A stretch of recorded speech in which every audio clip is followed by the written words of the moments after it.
Kaixo, gaur aurkeztuko dizuet graduondoko amaierako proiektua izango den komikigintza tailerra. Eta, hementxe duzue ja, ikusten duzue web orri bat sortu dudala, eta poliki-poliki joango naiz azaltzen komikigintza tailerra nola antolatu dudan. Lehenik eta aipatu nahi dut, nik Txingudi ikastolan egiten dut lan, eta aurten irakurketa planak sekulako garrantzia hartu du, eta iruditu zitzaidan interesgarria izango zela, irakurketa plana eta nik gradu ondokoan egin behar nuen proiektua lotzea. Azken finean, komikigintza oso erakargarria izan da gazteentzat, eta bultzada izan zitekeen irakurzaletasuna bultzatzeko. Eta hainbat tailerre egin genituen Ubik liburutegian ibiltzen den Oiana Aristondorekin, eta hortik ondorioztatu genuen ikasleekin egin duen zenbait tailer, ikasle askori komikia gustatzen zitzaizkiela, manga zale asko ditugula ikastetxean bertan, eta irakurtzea gustatzen zaiela. Orduan, hortik abiatu zen pixka bat asmo hau. Aipatu nahi dut, komikigintza tailerra datorren urtean eskainiko zaiela bigarren DBH-ko ikaslei, 15 bat ikasleko taldea izango da, eta astean behin eskaintzen da, 2 orduko iraupena izaten du, eta ikasturte osoko iraupena izaten du. Orduan, poliki-poliki azalduko dizuet, nondik norako ibilbidea izango duen tailer honek.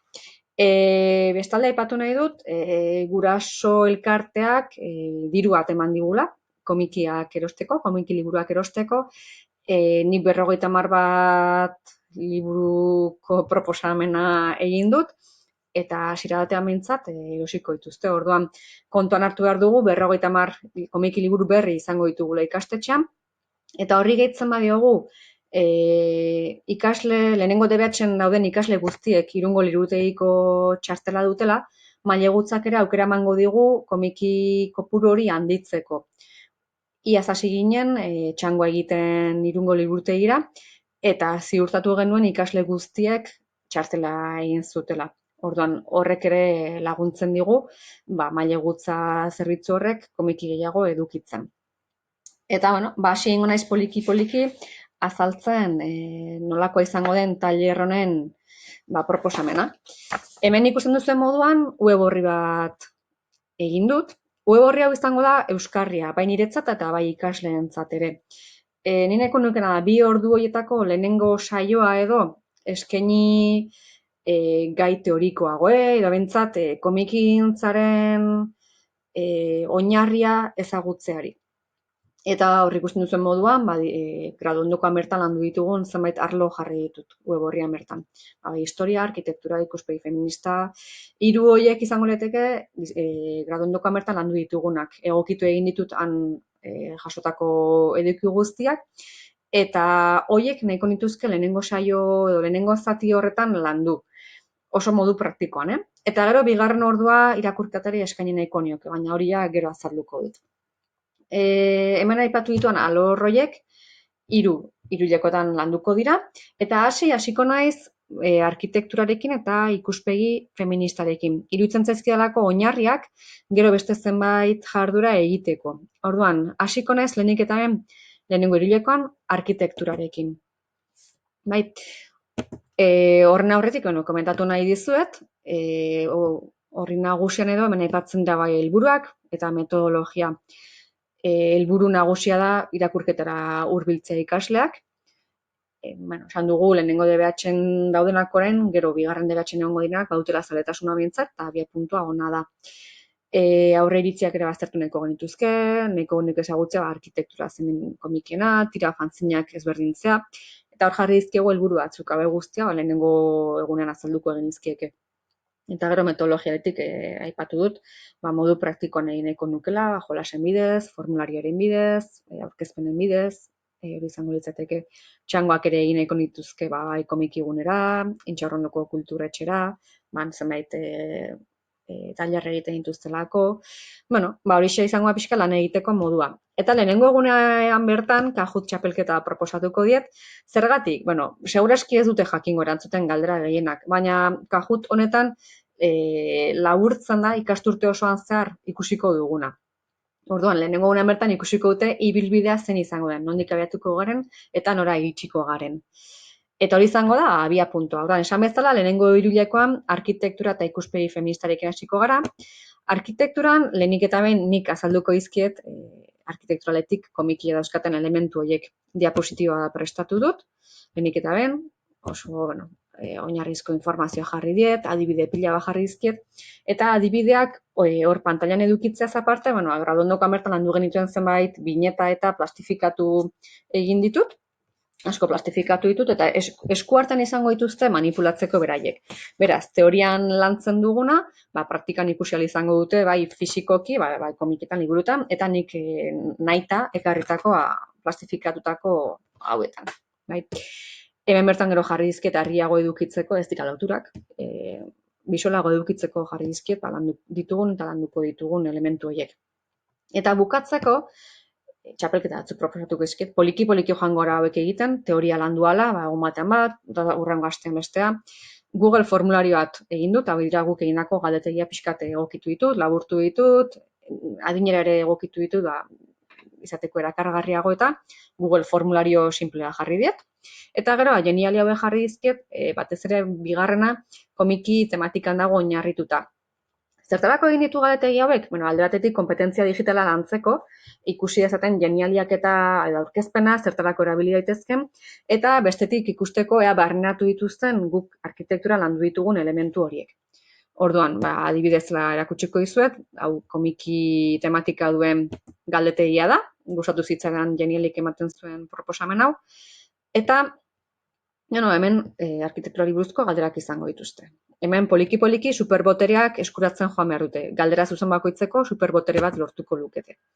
Orduan, hau garrodondokoan landutako galdera bada. Hemen honi emango nioke, hau da erantzun zuzena. Eta hemen, poliki-poliki superboterea lortu dugu. Superbotere berri izango litzateke, indarra lortu dugula adibidez. Bai? Eta, behin arkitektura landuta, haien lana izango da, eta hemen gero ikasleen lanei eskinitako tarte bat jartzen dute, dokumentua topatuko dute, eta proiektu modukoa aurkeztuko zaien. Zer egin beharko dute? Ikastolan ikastetxean ditugun komiki liburuak hartu, taldeka, eta haiek joan beharko dute elementu desberdinak aukeratzen, eta galdetegia sortu beharko dute nahi duten aplikazioa erabilita. Nik hemen eredua jarri dizkiet, haiek egin dituzte, beraz ikusi dute nola egiten den, eta hemen izango dituzte eredu gisa. Orduan, hemen gero jango ez poliki-poliki, beraiek egindako proiektu horiek txertatzen. Honekin hasiko ginateke. Ondoren torriko litzateke ikuspegi feminista. Ikuspegi feminista landu du lehenengo hiruhilekoan, azken finean ardatza izango delako, haiek egiten dituzten irakurketetan eta sortuko dituzten lanetan. Hemen jarri diet klasea bertan hasteko, zipus kolektiboak egindako hausnarketa bat, eta polita izan daiteke klasea bertan hasteko. Orduan, lehenengo eta behin, zer egin beharko du haiek komiki liburuak irakurriko dituzten. Eskatuko zaiena da interpretazio feministaketa egiteko. Orduan, hori egiteko, graduondokoan bertan landutako materiala jarri dut aurkezpen batean, eta urrats desberdinak hemen izango dituzte. Teoria desberdinak izango dute, bai komiki generoen ingurukoa, izango dute komiki pertsonen inguruko hainbat galdera, hausnarketak egin ditzaten, narrazio tekniken ingurukoa, eta ilustrazio tekniken ingurukoa. Graduondokoan landu duguna jarri dut modu bisolago batean, haiek lantzeko. Hoiek, urrats horiek landu ditugunean, interpretazio feminista egiteko gakoak izango dituzte, eta graduondokoan bertan egin genuen bezala, eta iruditzen zait hauek adinenetarako oso egokiak direla, nik usaimena lehengo DBH-en probatu nuen iaz euskarako klasean, eta ez zuten inongo zailtasunik eduki interpretazio hori egiteko. Orduan, hemen izango dituzkete irakurmen proposamen horiek, eta gero, gelaren aurrean aurkeztu beharko lukete ikusi dutena. Taldeka egiteko lana izango litzateke. Eta, behin hau landuta, hurrengo pauso izango litzateke, interpretazio feministaren gakoa lortu dituzte, irakurtzen ari diren bitartean ikusteko, zer gertatzen den liburu horietan, eta gero 3. hiruhilekoan egin guten proiektu baterako. Eta interpretazio ikuspegi feminista lantzea, hurrengo pauso izango litzateke, emakumeen ikusgarritasuna lantzea. Aurtengo martxoaren 8an, Ale aldizkaren atera zen ondorengo artikulu hau, eta hemen proiektu bati buruz hitz egiten zen. Hau izango da abiapuntua gure hurrengo proiekturako. Hemen aipatzen dut bezala, titulak esaten du, Wikipedian ez dagoena ez da, eta emakumeak ez gaude. Beraz, hemen proposatzen dena da Wikipedia elikatzea. Hemen mentxurra milori egiten zaio elkarrizketa bat, eta proiektu baten berri ematen digu. Gure lana zen izango da, Euskal Herriko komikintzan lanean aritu diren emakume horiek identifikatzea, eta nik lagunduko identifikazio horretan, eta biografiak sortzen joatea, gero Wikipedia elikatzen joan daitezen. Orduan, hemen dago aitzakia, artikulu hau bera, arazo baten berri ematen dugu, orduan, proiektu izango litzateke arazo horri konponbidea ematea, ez? Wikipedia elikatzea. Eta hemen proposatzen zaiena da, hori, lan hori egitea. Eta nik biografia idazteko, eskema bat emango diet, hemen daukate eskema bat, nola egin, zehartu hartuen kontuan, eta hori egin da, taldeka sortu beharko dituzte zenbait emakumeren biografiak. Hau da beraz, ikuspegi feministan lehenengo hirulekoan landuko duguna. Arkitektura eta ikuspegi feminista landuko ditugu. Ikuspegi feministarekin jarraitzeko, hau gerorako utziko du, baina hemen landu dituzten interpretazio feminista egiteko urrats horiek nik hemen fitxa batean bildu ditut, eta hau gero azalduko dut. Baina hau ere ikuspegi feministarekin lotuta dago, baina ondoren azalduko dut. Lehenengo hiruletean beraz, hau egingo dugu. Bigarren hiruhilekoan sartuko ginateke historian. Orduan, web horrira jotzen badugu, nik web horrian bertan materiala jarri dut, besterik gabe kontsultarako erabili dezakeguna, edo nik klasean bertan erabili ditzakedanak. Adibidez hemen, komikiaren historian, ingelesezko bideo oso interesgarri badago, komiki liburuen historia azaltzen duena, 5 minutu irauten du oker ez baldin banago, Wikipediako azalpenak, hamarka da komikiaren historia zein izan dena azaltzen duen beste dokumentu bat. Eta Euskal Herrian zentratzen den materialaria topatu dut. Badago Wikipediako azalpenak, Iratxe Errotolazak eta Amaia Serranok egindako zenbait aurkezpen, eta bideore emate lortu dut. Habera bildezakeo konsultarako azalpenak egiteko, historia azaltzeko modu ez da izango klase magistrala ematea, helburua izango da poliki-poliki azaltzen joatea interesatzen zaigunean, barezeki eredok emango dizkiet, adibideak, komik, ipurbeltz, xirrista, kilikolo aldizkariak, komiki aldizkariak, etxan dauzkanak eraman, Xabiertxo ere etxan badaukat, horiek eraman, eta ikusi nondik nola sortu ziren, zergatik sortu ziren, eta une horretan zergatik sortu ziren Euskal Herrian, ze behar zegoen eta nondik abiatu zen behar hori. Hori izango da poliki-poliki egingo duguna. Klase magistralak ez dira izango, orduan eskutan izango dituzte manipulatzeko moduan. Eta gero, agian egin dezakegu txapelketaren bat kajutarekin, jainianerekin, edo zen aplikazioarekin, jolastu dezakegu ikusteko historiaren inguruko azalpenak barneatu dituzten. Hori izango da, bigarren hiruhilekoan landuko dugu beste arloa, eta hirugarren hiruhilekoan jada sartuko gara sormen lanetan. Ikusi dugu komikiek ze elementu izan behar dituzten, ikusi dugu interpretazio feministaria oso garrantzitsua da, gero sortu behar dugun momenturako, eta nondik gatozen ere ikusi dugu, orduan, jarri gaitezen etorkizunera begira, eta gure sortzaile izan gaitezke. Orduan, horretarako, komikiak egiteko, baliabide desberdinak eman dizkiet, liburua eramango dut, hau liburu fisikoa da, papereko liburu bat, eta hemen interneten topatu ditzaketen 16 aplikazio daude, bai? Modu digitalean komikiak egiteko. Nik aukera emango diet, taldeka, banaka, paperean, digitalean komikiak egiteko, eta gero, interesgarria litzateke, gero hemen jarri duan loturetan, badaude hainbat komiki lehiaketa, eta ara bidaltzea haiek egindako sorkuntza lanak.